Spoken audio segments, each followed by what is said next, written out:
My name is Jake Saunders. I'm 36 years old, I work in cybersecurity, and I live just outside Denver, Colorado. I've dealt with digital thieves, scammers, and hackers for over a decade. But nothing ever prepared me for the emotional heist that happened inside my own home. I still remember that cold Tuesday afternoon, sitting in my truck, parked just outside the Target near our old apartment. I wasn't there to shop. I wasn't even supposed to be there. But something inside me told me to go. To watch. To wait. And then, there she was. Hannah. My girlfriend of nearly 4 years. Hair tied up, sunglasses on, holding a basket full of clothes and candles, walking straight to the checkout line with my credit card in her hand. Smiling. Carefree. Like everything was fine. Like I didn't exist. She had no idea I was watching her.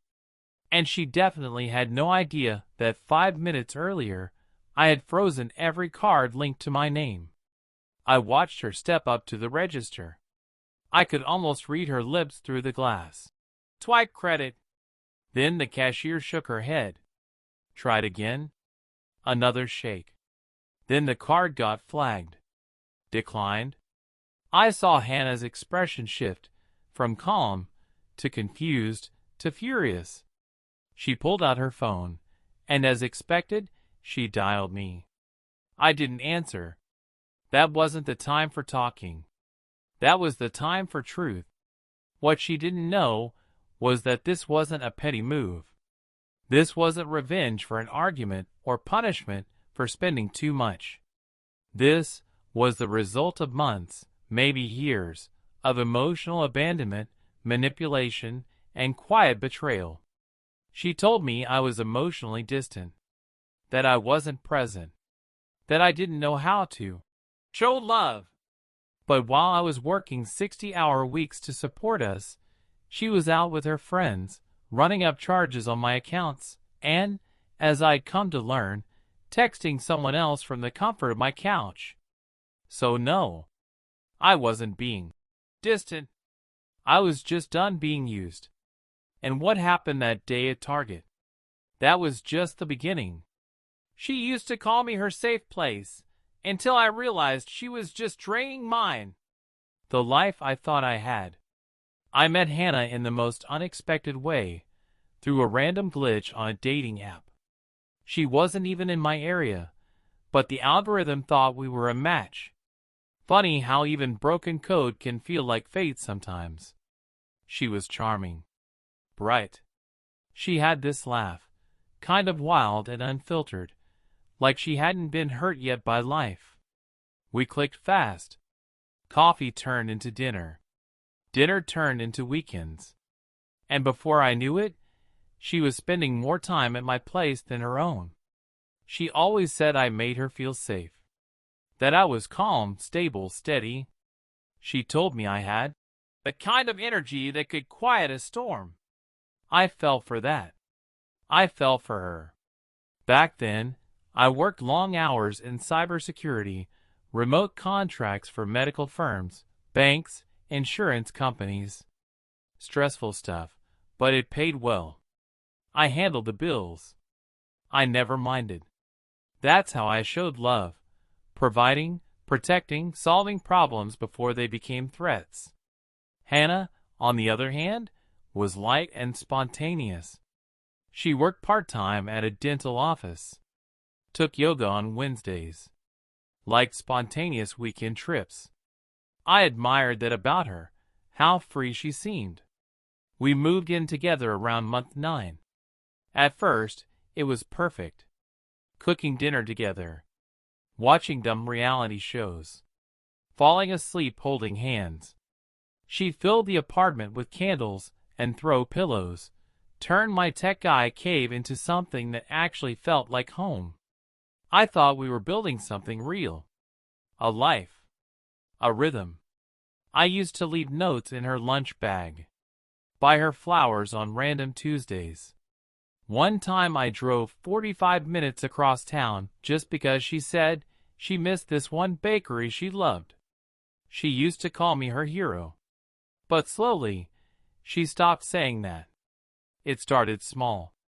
She began calling me robotic when I was quiet. Said I was too logical whenever we had a disagreement. Accused me of shutting down if I didn't immediately react the way she wanted. I thought it was just stress. We were both getting older. Life was getting heavier.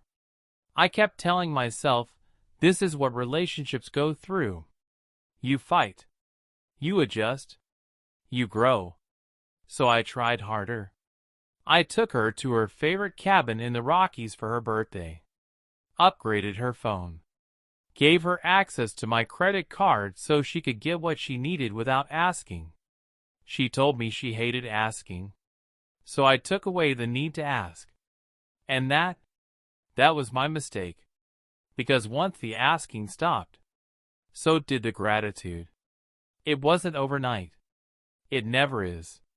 It's slow, silent, a kind of emotional corrosion that eats away at everything you thought was solid. She started staying out later, going to girls' nights, where none of her usual friends tagged her. Her phone would light up at odd hours, face down, always face down.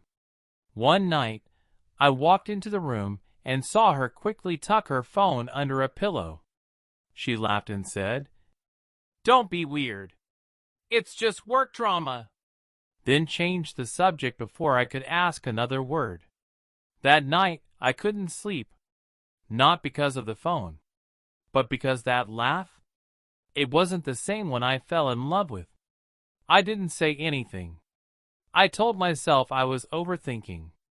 I mean, that's what she told me anytime I brought up concerns. "You're paranoid. You always overanalyze everything. Not everything's a pattern, Jake. Stop acting like this is one of your surveillance jobs." And maybe I believed her. Because love has a way of blinding you. Especially when it's mixed with guilt. Guilt for working late. Guilt for not always being emotionally expressive. Guilt for not being whatever she thought I should be. But deep down, I knew. I just wasn't ready to admit it. So I stayed silent, but I started watching. Because if there's one thing I've learned in cybersecurity, it's that silence always hides activity. After that night with the phone under the pillow, something in me shifted. Not in an angry, explosive way, not yet. More like a slow closing of a door. Quiet. Controlled. I didn't say anything. But I started noticing everything. The Uber receipts, for starters. We shared a joint email for order confirmations, and she never bothered switching hers. So I saw the rides. Every Friday. Every Sunday night. Pickups not from her yoga studio, but from a building across town, not even close to the gym or her office. Then there were the restaurants. Expensive ones. Places we used to go together, but suddenly she was just grabbing lunch with coworkers. Except they were always booked for two. The pattern was there. And once I started paying attention, it was everywhere. One night she came home late, again. She smelled like expensive cologne. Not the kind I wear. I didn't ask. She offered anyway. "The girls dragged me to this fancy rooftop bar.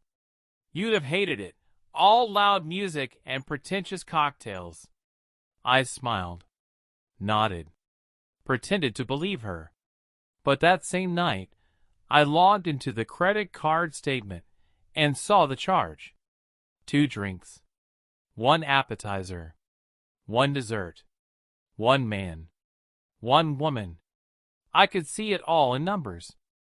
She stopped sitting next to me during movies. She'd come home, drop her purse, scroll through her phone, and disappear into the bedroom. I'd find her laughing at her screen, then quickly switching apps when I walked in.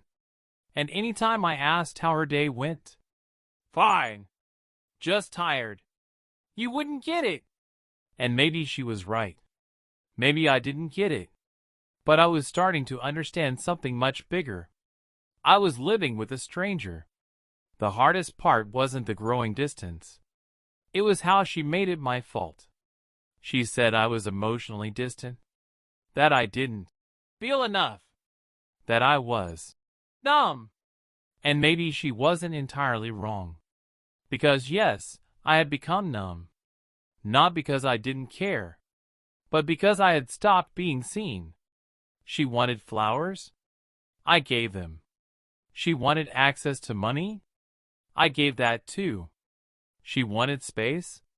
I stepped back. But the more I gave, the less I mattered. The emotional math wasn't adding up anymore. She didn't ask about my work. Didn't ask about my mother, who'd just been diagnosed with early-stage Parkinson's. Didn't even remember my birthday, just said, "Oh shoot, I thought that was next week." I spent the night drinking wine alone, watching reruns of shows we used to binge together. She was out with coworkers. Didn't come home till 1:30 a.m. And when she walked in, tipsy and glowing, she looked at me sitting on the couch and said, "Wow, still on the couch? You need to get a life, Jake." She laughed. I didn't. I just stared at her and said, "You're right. I do." That was the moment I mentally detached. Emotionally, I'd already been gone for weeks. But now I was watching. Quiet. Calculated. Waiting. Because she wasn't just cheating on me. She was replacing me. Using my home. Using my money. Using my patience like it was some endless resource. She thought I didn't notice. But I noticed everything. And then one night, it happened. It was 2:07 a.m. Her phone buzzed on the nightstand while she was in the bathroom. I wasn't snooping. I didn't touch it. I just glanced. It was a text, preview visible. From a contact saved under the name Megan. Except no girl named Megan sends. "I miss you already. Can't wait till you don't have to pretend anymore." That was no Megan. That was him. I stared at that message for a long time. I didn't wake her. I didn't confront her. I just whispered to myself, "It's time." The snap, the moment I knew. I didn't sleep that night. After I saw the message from Megan, I just lay there, fully awake, staring at the ceiling in the dark. Not angry. Not panicked. Just still. The kind of stillness that comes right before a storm. But this storm wasn't loud. It was cold. Precise. Silent. She came back from the bathroom, slid into bed next to me, wrapped her arms around my chest like nothing had happened. And I let her. Because I wasn't ready, not yet. Not to confront. Not to explode. I was ready to calculate. By morning, the decision was made. I didn't need more proof. I had enough. I had the receipts, the credit card charges, the Uber logs, the late-night texts, and now, the message from the man pretending to be Megan. But I wasn't going to yell. I wasn't going to cry. I wasn't even going to ask her why. Because none of that mattered anymore. She had already left me emotionally months ago. I just hadn't updated the system to show it. That morning, she was cheerful. She kissed my cheek, said she had errands to run, and asked if she could use the Amex. I nodded and said, "Yeah, sure. Use whatever you need." Because I needed her to think I was still asleep. I needed her to keep underestimating me. That same afternoon, I ordered a second phone and a private cloud storage account. Then I logged into every shared account we had, bank, credit, Amazon, email. I took screenshots. I exported statements. I downloaded app usage logs. I backed everything up. That weekend, she said she was going to a wellness retreat. No phones, no service, just time to reconnect with herself. I told her I hoped she found the clarity she was looking for. She packed a pink overnight bag and left. But her iPad didn't. And guess who was still logged into iMessage on that iPad? I didn't even go looking for it.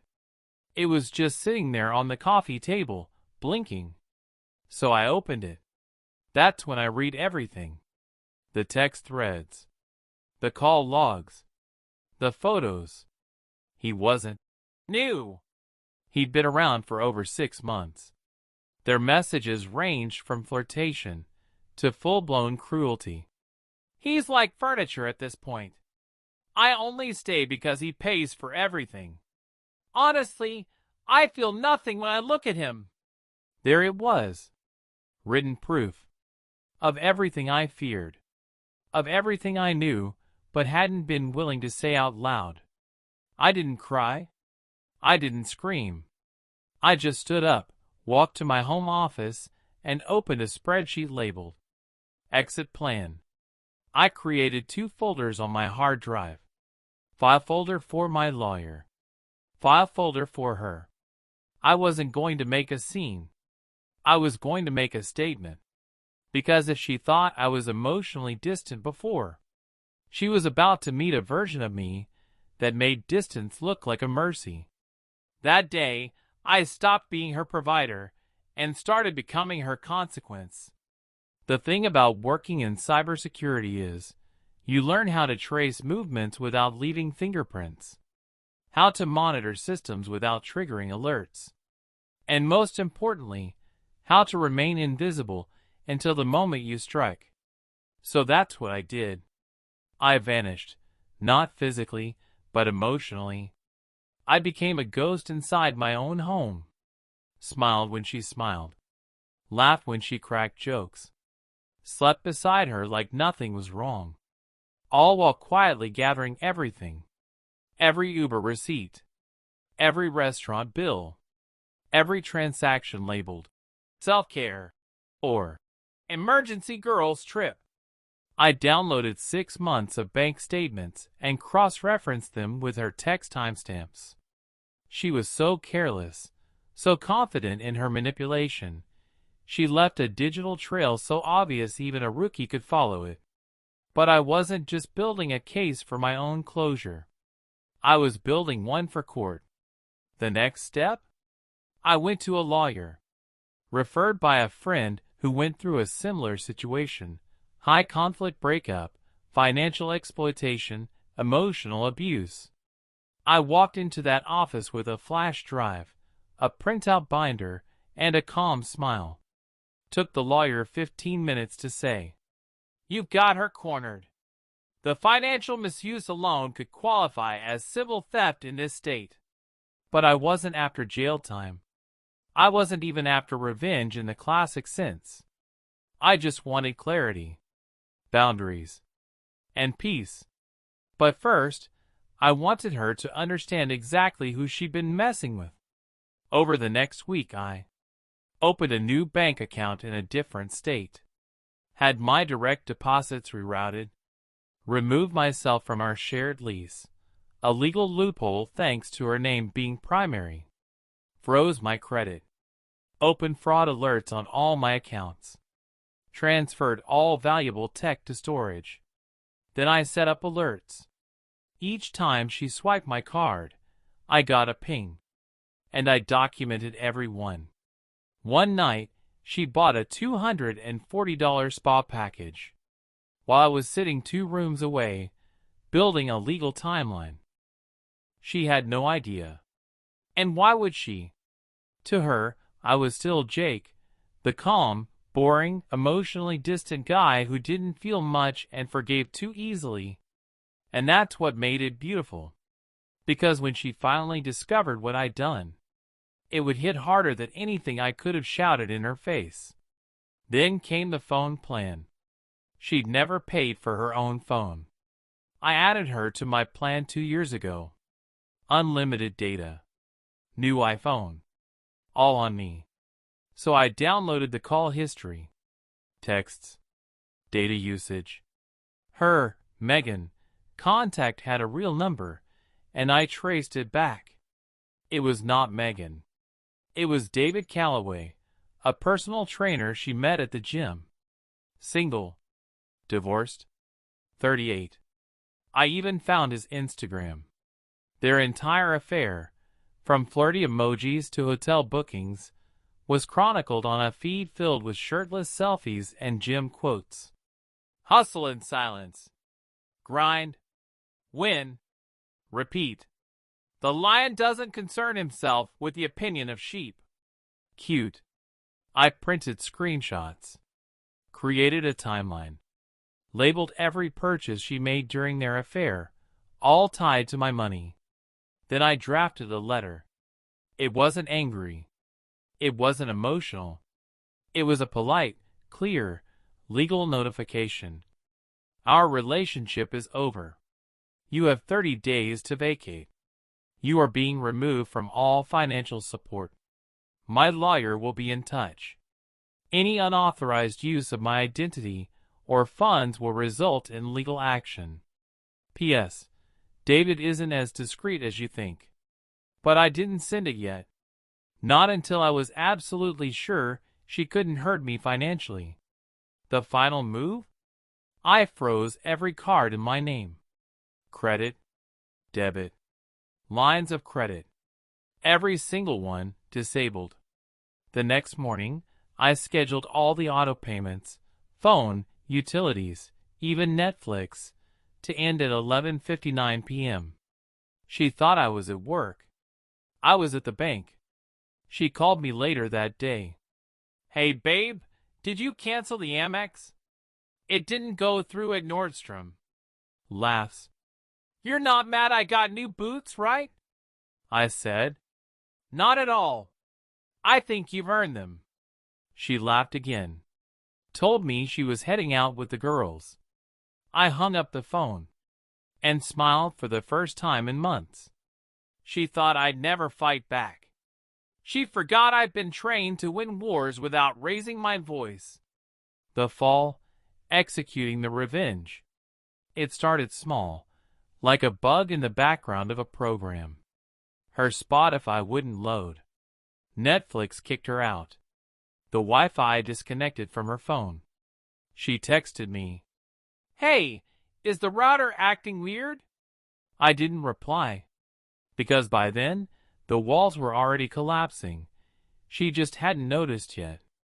That evening, she tried to order DoorDash. Declined. Then she went to fill gas in her car. Declined. Finally, she came storming into the apartment, waving her phone like a weapon. Why are my cards getting declined?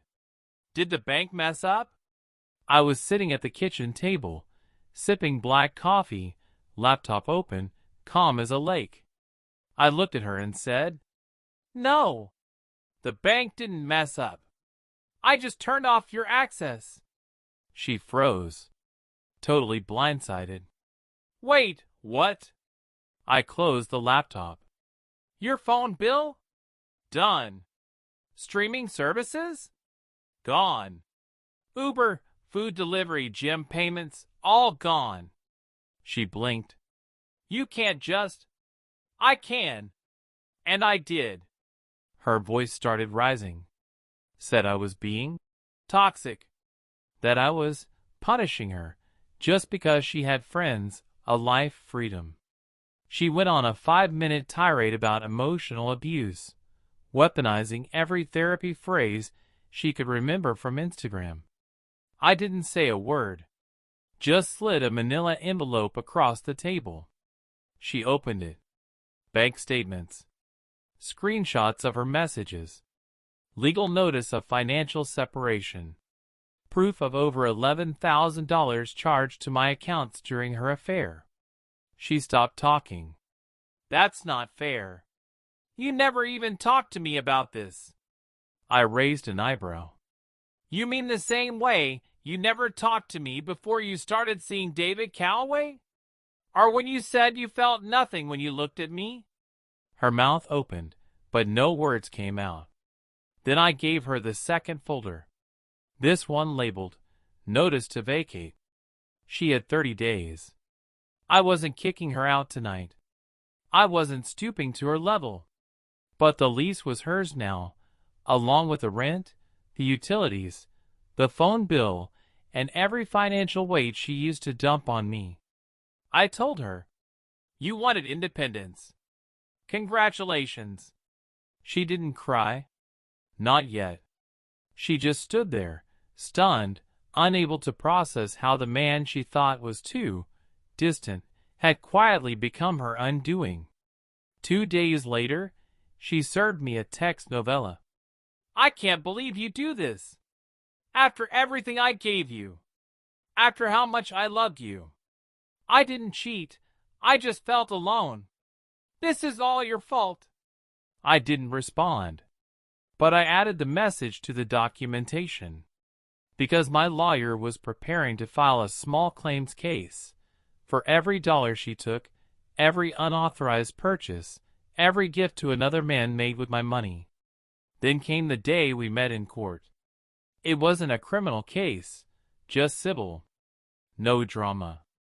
No shouting. Just her. Me. A judge. And facts. I handed over the folder, the same one I built in silence, night after night, while she laughed at her phone and called me furniture. The judge read it all, looked at her, and asked a single question. "Do you deny these transactions were made with his accounts during the relationship?" She said nothing. Silence. Just like the silence she always blamed me for. The ruling came down. She was ordered to repay $8,700 in provable misuse. I was granted release from any remaining financial obligation. And just like that, the facade she built came crashing down, not with fire, but with paperwork. I walked out of that courtroom free. Not just legally, but emotionally. And the best part? She never saw it coming. Because people like her, people who manipulate, who twist love into leverage, they only recognize noise. They never expect silence to be the weapon that ends them. In the end, I didn't raise my voice. I raised the standard. It's been 9 months since that day in court. Long enough for the dust to settle. And for me to remember what peace feels like. I moved into a small house up in Evergreen, about 30 minutes from Denver, surrounded by trees, silence, and space to breathe. I stopped checking her socials months ago. I don't know if she's still with David. I don't care. Because this new life? It has nothing to do with her. I wake up at 6 now. No alarms. No arguments. Just the sun coming through the window and my dog, Max, nudging me for breakfast. I got Max 3 weeks after the trial. A rescue. Quiet. Shy. The shelter said he flinched whenever people raised their voices. Funny, right? 2 wounded things, learning how to be whole again, together. I still work in cybersecurity. Still consult. But now I cap my hours at 30 a week. I don't live to work anymore. I work to live. I spend more time hiking, reading, taking long drives with no destination. And every time I pull into my driveway, I feel something I hadn't felt in years. Safe. Not just from others, but from the part of myself that used to tolerate less than I deserved. I think back sometimes to the small things. The nights I sat beside someone who didn't see me. The birthdays she forgot. The late-night texts that shattered my silence. And I don't feel hate. I don't feel bitterness. Just clarity. They say the opposite of love is not hate. It's indifference. And I understand that now. Because when she left, she didn't take anything that truly mattered. She didn't take my integrity. She didn't take my future. She didn't take my capacity to care. All she did was leave me standing in a life that I finally realized was never mine to begin with. You know, people still ask me, would you take her back if she apologized? Do you miss her? Do you think you were too harsh? And every time, I say the same thing. She said I was emotionally distant. But what she didn't realize is that distance is exactly what saved me. She took the money, the time, the years, but she didn't take me. And from what was left, I rebuilt something better, not for revenge, not to prove her wrong, but for me.